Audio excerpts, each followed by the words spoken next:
once again from Deccan Dialogues. Through this platform, we bring you conversations on various issues facing our country. These conversations are between experts on contemporary issues. They could be society, politics, or about economics. 75 years of independence is a good time to look back and assess where we are today, what needs to be done, and are we doing enough? We have with us today Mohan Guruswamy and Parakala Prabhakar, both of them trained economists and public intellectuals. Today's conversation is about the state of agriculture in our country. 60% of our population is engaged in agriculture, but it contributes to only 13% of our GDP. The contribution of agriculture to our GDP has come down from 60% to 13% over time. What is wrong with our agriculture? Why are small and medium farmers getting poorer? Are our policymakers mindful of the fact that 60% of our farmers carry out agriculture in rain-fed areas, unlike Punjab, where 90% of arable land is irrigated? How do subsidies work in irrigated areas as opposed to rain-fed areas that cannot use fertilizers? What is wrong with our procurement policy? How does it affect lands that grow millets or oilseeds, for example? Does free power to farmers actually work?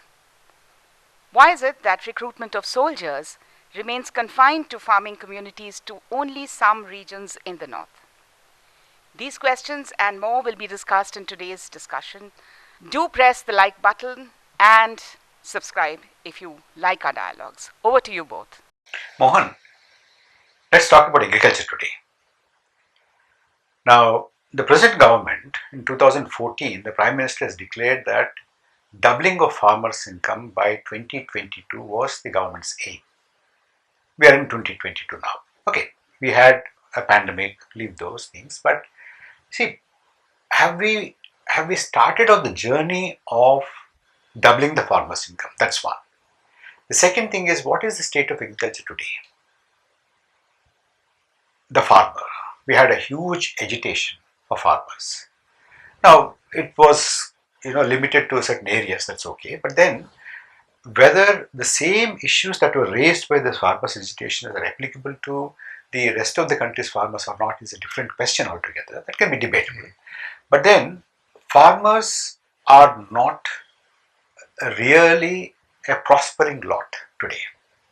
Now, if you compare across sectors, it is the farm sector, not the other sectors, which are in distress, and it is the farmers who you hear about suicides and things like that.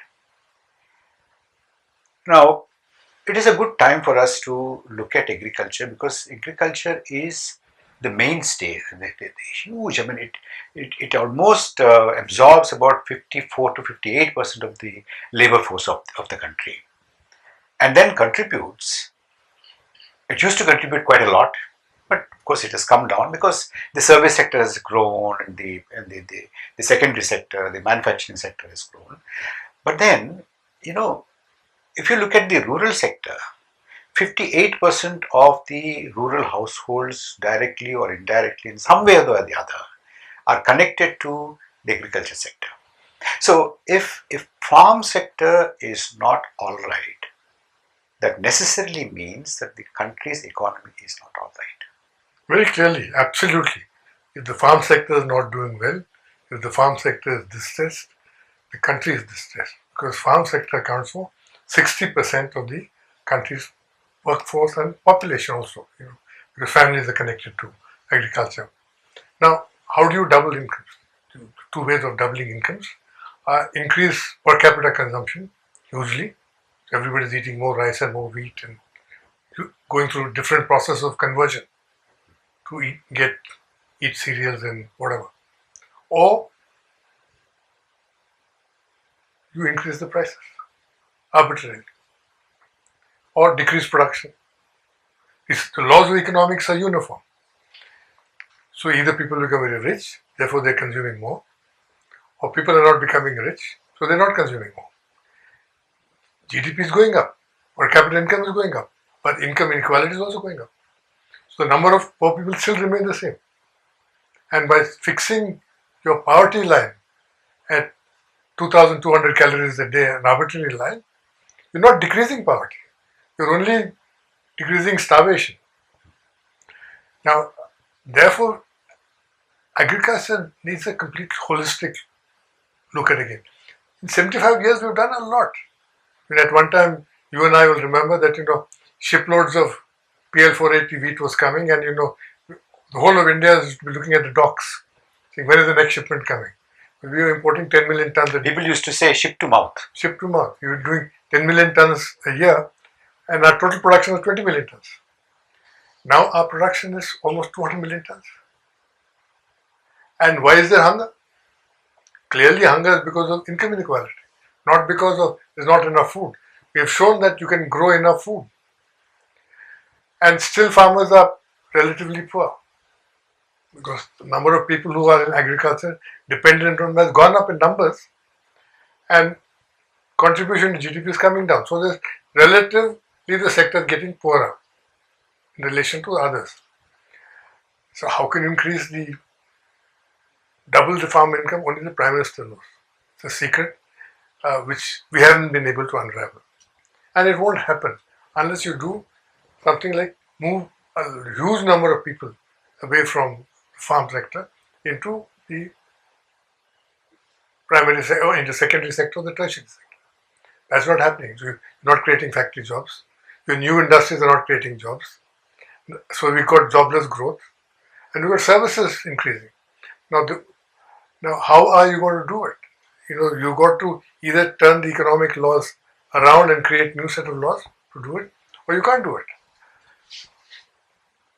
Because of our failures in other sectors, the farm sector. And then there are other institutional imbalances also. Like you spoke about Punjab. Punjab, 90% of the land is irrigated with government provided irrigation mostly. Even tube well is used because water tables are high. Electricity is free. Fertilizers are free. Everything is free. So you get a highly subsidized economy supported by a minimum support price which is higher than the market price. So 90% of Punjab's output is also procured with MSP. So Punjab is a bad example. Punjab is all the things gone wrong with our agriculture manifested in Punjab.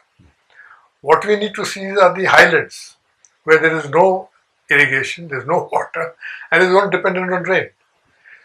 60% of our land is that. And they are not growing wheat and they are not growing paddy. They are growing millets and oilseeds and these things. So how do you solve their problems? Mohan, I want to draw your attention to some of the paradoxes. You're aware, you referred to the 1960s PL480. Between then and now, we have increased our food production by 3.5 times. Many people may be surprised that today we have about 45% more food available per person in this country than it was in the 1960s. Which means that food production has grown enormously, but the farmer has become impoverished. It's a very strange kind of a situation. You have a huge food production, and at the same time the farmer becoming poorer and poorer. Now I'll give you one telling data point. In the 1980s, farm sector labor force income was 34% of the non-farm labor. Today, it's somewhere around 25%, which means in 1980s itself it was low. It's not on par. It's not even half, but less than half, a quarter, one third. Today it is a quarter, which means that the farmer of this country who has resolved our hunger problem is hungry. And his income when compared to the non-farm sector has steeply and continuously, it's a secular fall. And as you said, people are leaving agriculture. In the last, say, 20 years or so, 15 to 20 years, you had about 2.5 crore farmers quitting agriculture. Now, I don't mind people quitting agriculture. In fact, huge labor force participating in agriculture is no sign of a matured economy. I agree with that. But then, where are these people going? Because you see, they are not skilled. They have no education. So they end up, a former farmer is now, a chowkidar in your apartment, in your society, or a construction labor, or a number of unskilled jobs. But you see, doubling of farmers' income as a slogan has not really even made a beginning in improving the lot of the farmer. I think he could have made more sense if he said, I'm going to double the incomes of unskilled labor. Minimum rate. He has not said that. He said, I'll increase the rates of landowners, incomes of that. That is going to be very difficult. That is purely on the basis of what you produce and what is consumed. There's nothing you can do in between. But unskilled labor, you can have minimum wage acts, implement it, make conditions of workplace conditions very important. And you haven't done that. So you really got to look at somewhere else to make it attractive for people, not be forced out of the farming, but make it attractive to come out. Which means the agriculture operation needs to be made profitable, attractive. Why is it not attractive? Because the way I look at it, in a very simplistic way, is that there are two economies and the terms of trade between the two economies are adverse. Now, suppose you're a farmer, you go to buy a motorcycle or a refrigerator. You pay international prices for it. Motorbike, or even inputs. Your fertilizer. Everything is, except for water and power, which you don't pay for, everything else is paid for on international market prices. But when you go with your produce, you get the lowest rates in the world. If you look at India's price of rice, price of retail prices, it's the lowest in the world. Now, there are either two ways of doing. Either you produce wheat and people are consuming bread, so you have value addition in between, and then slowly. But even in countries where this value addition has taken place, we find the basic prices have remained the same. I looked at a study in Finland where the cost of rye has not changed in the last 20 years, where the cost of rye bread has changed. So we'll come into those kind of. So the answer to that is to reduce the number of agricultural producers and make your holdings bigger so he's got strength in the market to get better prices or hold on for better prices. That is not there. Today, after producing in 20 acres or 10 acres, the farmers are dependent on the FCI or on the local state here. Now, that has to change because unless that changes, the terms of trade will not change. And actually the failure of agriculture, which we call it a failure now, is the failure of the other two sectors, because they didn't expect. Now in China, 50% are employed in the industrial sector, 48% or whatever. This agriculture sector employs very little. Here we've got compounded our problems by fragmentation of holdings. The average farm holding is today 0.8 hectares. What can you produce in 0.8 hectares? What can you invest in that? So lots of land lying fallow. You don't allow people to buy land because you've got land ceilings. After you equalize people by the feudal system by having land ceiling. Now you can allow people to buy. Bet your holdings, let them become economical. There's one more problem. See, even if a farmer really wants to modernize his farm, bring in modern practices, farm practices, he is denied capital because less than 40% of his credit needs are met by the organized banking system.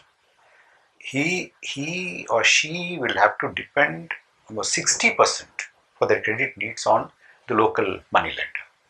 And local money lenders, Mohan, my experience I can tell you from our villages, local money lenders are fertilizer sellers, and seed sellers, and rice millers, and these people. And these people do advance money. They're very crafty. They advance money, and when the farmer is in distress, he wants to sell it because he doesn't have the wherewithal to store it and wait till there's a good price in the market. He has to sell it. Because he's small. Yeah, he's small. He has to sell it. So at that time, these people come, they take the money away. I mean, they take the produce. That is the buyer's price, a buyer's market. It is not a seller's market, unlike in the the other sectors in the economy. He doesn't get the price.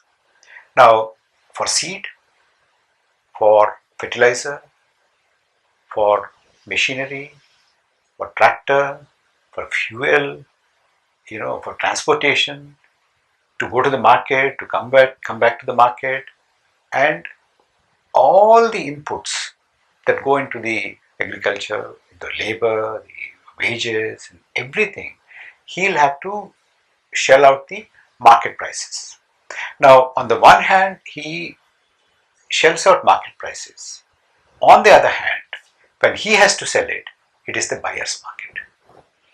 Now, no government, I'm not singling out this present government, no government, from 50s, 60s, 70s, 80s, 90s till today has really seriously looked at, what ails our agriculture, how do we improve the lot of the farmer. Now, my feeling is, correct me if I'm wrong, my feeling is that agriculture has not occupied the Indian economic thinking. It is not in the imagination of the Indian economic thinking as much as it deserves to be. The agricultural economy, as you say, is completely distorted. First, by huge subsidies to producer subsidies at the cost of capital investment.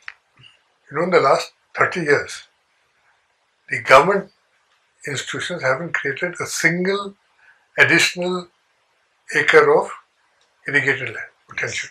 It's all from self-investment. You put in a punch in a borewell, electricity is free, so put it. And that comes at the cost of society. Yeah. Water tables are dropping, free electricity, all that is different. So you have said you keep giving loan write-offs. The only people who get loans from banks are the large farmers.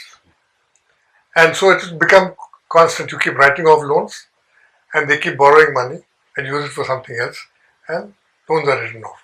So there's no money to lend. Actually, banks are now rotating the same loans.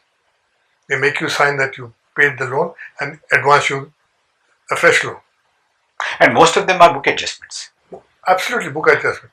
So the middle and small farmer is dependent on the Seth. Now, Seth in our popular imagination is the enemy.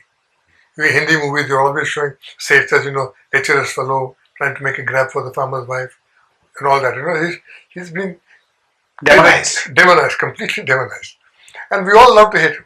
Like we, at one time, used to hate kulaks because they were big farmers. Kulaks are bad. So Seth is now the new kulak.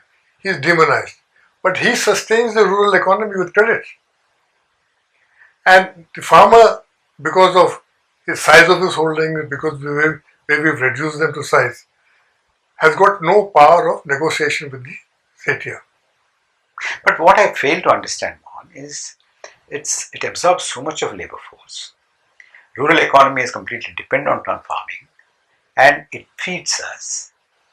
But why did it not find a proper place in the economic imagination of India. No, it is there in the economic imagination. We focused on production. At one time said, let's get production at any cost. And now we're getting production at a huge cost. It's time to turn around. I think this slogan, Jai Jawan, Jai Kisan, is one of the most nonsensical slogans come across. And we've therefore heaped benefits on certain parts of the country. So they were producing soldiers from there and they were producing farmers. And you're getting all this minimum support price stuff coming out. And you've artificially kept a market up and kept a myth up. If you look at Punjab today, it's the most subsidized state in the country. Either pensions or procurement subsidies. Places which don't get these subsidies. Which means that we have missed the agriculture revolution. We have missed in a way. We have missed it. We have missed the economic revolution that should have gone with it. We got to gain the production revolution, which is supposed to come with it. But the economic revolution has gone completely. Now we've got to get back to a system where we do capital investment in agriculture, in irrigation, in roads, in warehousing, keeping holdings large, advancing money for people to buy land. Today banks will not advance you money to buy land. If you want to have a 100-acre farm, nobody will lend you money. Why not? If you can have a 1 lakh crores factory, why can't you have a 100-acre factory farm? So we should get back to all that. But we have kept the farmers small, we've kept them broken, we've kept them as a part of Bharat, the kind of schools the children go to. If you look at a rural school, it's, there are no benches anywhere, there are no teachers, there are no blackboards. Kids are sitting on floors, they sleep on the same floor. So you've neglected the rural sector completely. And this is the cost we're paying. Yes. So I don't know about doubling of income. It's not going to happen in your lifetime or my lifetime.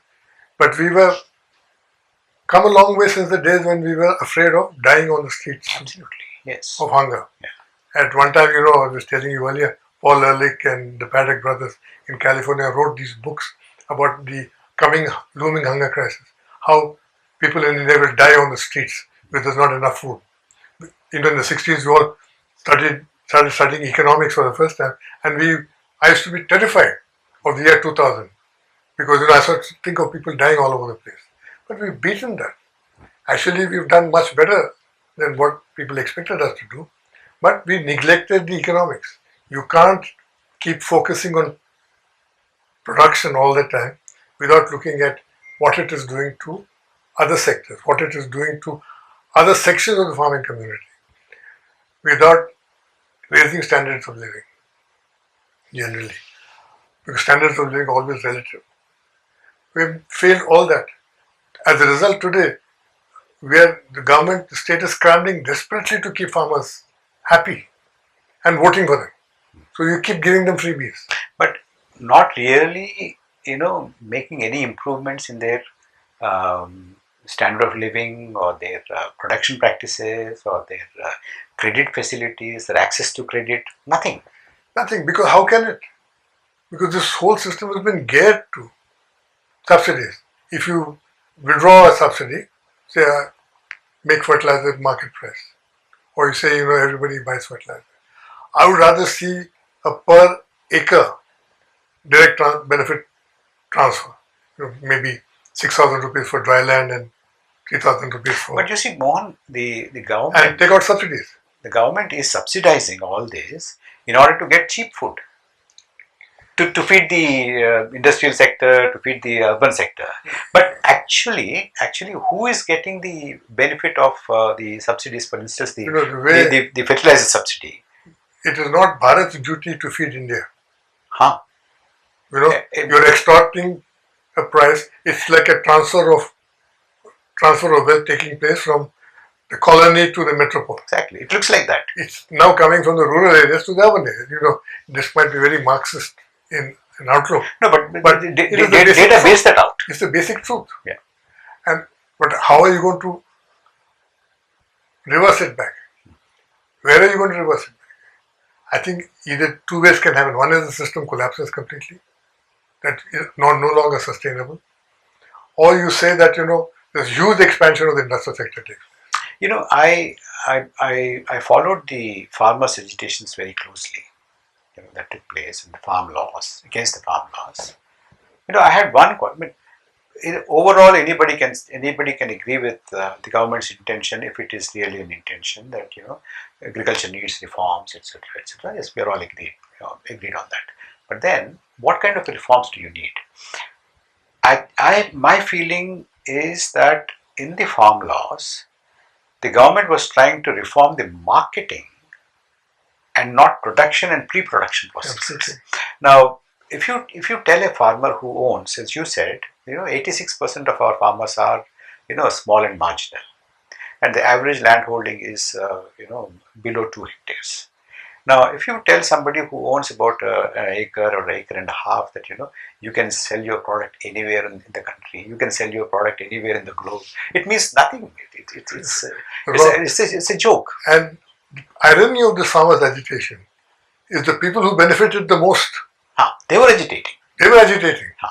And they were agitating for protection of the largest they're getting. Now, if you made every kilo of paddy produced in the country subject to minimum support prices, what will happen to your economy? Can you procure it? Is it right? So, so even the farmers' economy, farmers' agitation was supported by so-called progressive people without realizing they're actually supporting the most retrogressive of farmers. You see, if you tell a farmer in my native place that the farmers are so progressive that you can sell your product anywhere in the world or anywhere in the country, it means nothing to him. Absolutely nothing. Okay. If you tell him that look, big corporates are going to come and buy your product, he's going to be in a problem. And then if he says that I'm going to be in a problem because you see, I cannot really have a negotiating strength with that kind of a corporate. Absolutely. Now if the government comes and says that look, you can go to the court. Now you can very well imagine that these corporates have huge, big law firms backing them, and this guy has nothing to back up. Monopsonic buying never increased producer prices. Yes, all over the world, whether Walmart is buying or whether Reliance Fresh is buying, Monospony, a big fellow comes, he'll beat prices down. Which means that, instead of addressing the farmer, his inputs, his production capabilities, modernizing the production process in agriculture, his wages, his income, and his credit, availability of the inputs, the government barked up the wrong tree by looking at the marketing. Marketing is much later. If the farmer is strong, if the farmer is producing well, the farmer has the credit, he doesn't have to really sell his product at the buyer's price. He can command a price. So I think if you want to create a $5 trillion economy, if you want to double the farmer's income, at least increase it by even 25% or 30%, you need to look at not the marketing initially or immediately, but the other things that go into the long chain of the production, and modernize the production processes. I think we should stop being focused on food prices. The focus on food prices is highly urbanized. Onion prices go up, people howl. Yeah. Tomato prices go up or down, they howl. We've got to focus on... They shout about food inflation. Food inflation. Yes. Now food prices have to go up if the producer has to gain.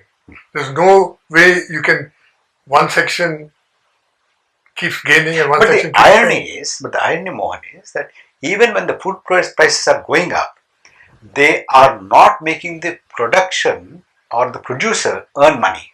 It's the middleman who is earning money. That is one stage. But you see, information travels so fast. But if a farmer knows that tomatoes are selling at 10 rupees a kilo and the buyer is coming at take at 1 rupee a kilo, he's taken at 1 rupee a kilo and gone for 10 rupees. Next year, he's not going to give it to you at 1 rupee. He's going to say, I want 4 rupees at least. And that is the process of economics. You don't keep intervening. Now this year, Onions were doing well last year. This year we imported onions again. Every time something goes up, you intervene. Government should stop intervening and stop pandering to people who have access to media and have access to choke points of the economy, where they can be heard. Some people are heard more, some people are heard less. That is the difference in a democracy. And in all this, the farmer's voice is not heard. At all. Period. Yes. Period. Because you see, they cannot organize the huge gala, glittering thought enclaves and Five-star hotels, and they are not. They don't have social media handles. They don't come onto the primetime television and shout at the anchors and shout at each other. They don't do that. They're quiet. They're in their farms. They're in the rural economy. They're in the rural areas. If you have to list it as a strategy, so allow food prices to go up. Second, encourage people to leave farming. Therefore, by creating jobs in them. But skill them. Skill them, even if you do building. Like, most of the labor in China, which came out of rural areas in the first time, went into construction. Yes. And there they insisted on minimum standards of wages, like you had to give dormitories. You had to build a dormitory. If a contractor was building a huge skyscraper, he had to build dormitories. He had to see that they were provided with good food. Same kind of thing applies in the large factories where iPhones and iPads are made in Chengdu. I've seen it myself. Yes. They all live in dormitories there. Yes. So you got to modernize that way. No building employer provides any accommodation. So you got to do all the government must insist. Government must insist. So you do, that is the second thing you do. The third thing you do is modernize the sector by investing in it, by investing in warehousing.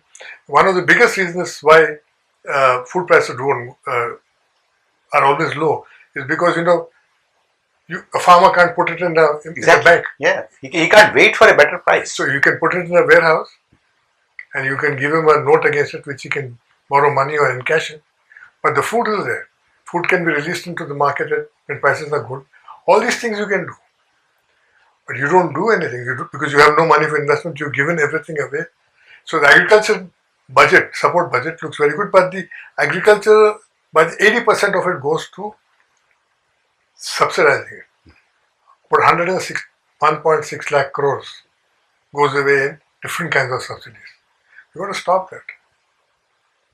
You make investments. So you've got to eschew subsidies for investment. Investment creates jobs. Yeah. So the same farmer who's benefiting from the canal also has a job which he can go away to. So I think you got to reverse things.